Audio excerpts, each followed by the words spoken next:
Moment unfolding on Capitol Hill. New York Republican Congressman George Santos has just been expelled from Congress. He is only the 6th person in American history to be voted out of the House of Representatives.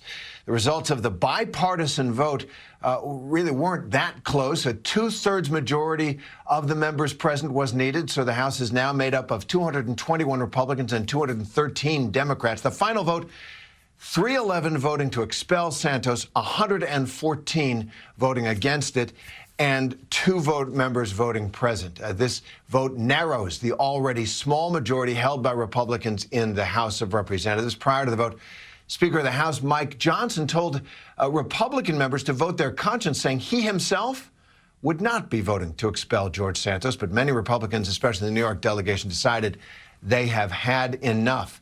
Santos, who was inside the House chamber at the time of the vote, he's been a lightning rod for controversy since before he was even sworn into office. His ousting follows the release of a blistering report from the House Ethics Committee, which accused him of stealing money from his campaign for personal use, including paying for rent, for designer clothes, for Botox, and even for an adult website. The ethics panel spent months interviewing 40 witnesses, pouring over 172,000 pages of documents to reach that conclusion. Santos has also been indicted by a federal grand jury. He's pled not guilty to 23 federal counts, including fraud and identity theft. Throughout it all, he has been defiant, insisting that he would force this vote. Now he's lost it. So let's get right to ABC's senior congressional correspondent, Rachel Scott. Rachel, this is a historical moment. George Santos, the first person expelled from Congress who was not either a traitor to the country.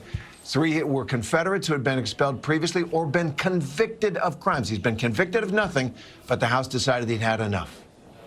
Terry, we just watched history unfold in the House today. Congressman George Santos has officially been expelled from Congress, making him the 6th member of the House of Representatives to be forced out, the very first Republican member of the House to be forced out of Congress. This momentum has been growing for months, and this could not have happened today without the support of Republicans. In the end, you had more than 100 Republicans say that they support this push to expel Congressman George Santos from the House. From the moment that he walked through the doors here on Capitol Hill, he has been defiant. He's been accused of lying about his professional resume and his background. Then he pleaded not guilty to those 23 federal charges, including identity theft, unemployment fraud, and wire fraud. But it really was this latest report from the House Ethics Committee, which was blistering, accusing him of blatantly stealing from his campaign, using that money to fund trips to Atlantic City, even on Botox designer goods, that really caused this momentum to start to grow, this push from Republicans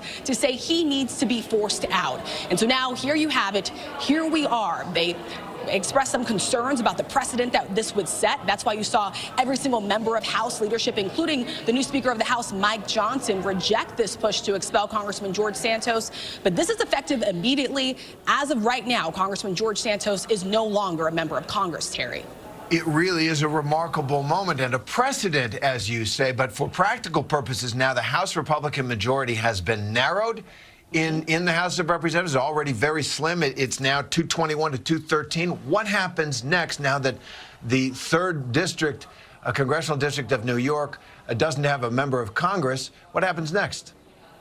Yes, and Terry, Republicans were worried about losing a lot of their majority here, too. They went from a 4-seat edge now to a 3-seat edge. That is going to make things more complicated with pushing through their own priorities in the House chamber.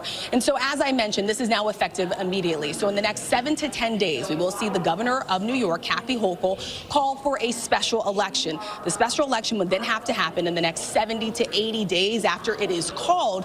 But one thing that is important to note here, there is no guarantee that a Republican can hang on to that district. That is a district that President Biden won. It's a district that Congressman George Santos flipped as a Republican, and it will be very tough for Republicans to keep that seat, Terry. So much at stake, the precedent and the politics. Rachel Scott in Congress, thanks very much. Our coverage continues on ABC News Live and abcnews.com as well. And we'll have a complete wrap-up on world news tonight. I'm Terry Moran. Have a good day. This has been a special report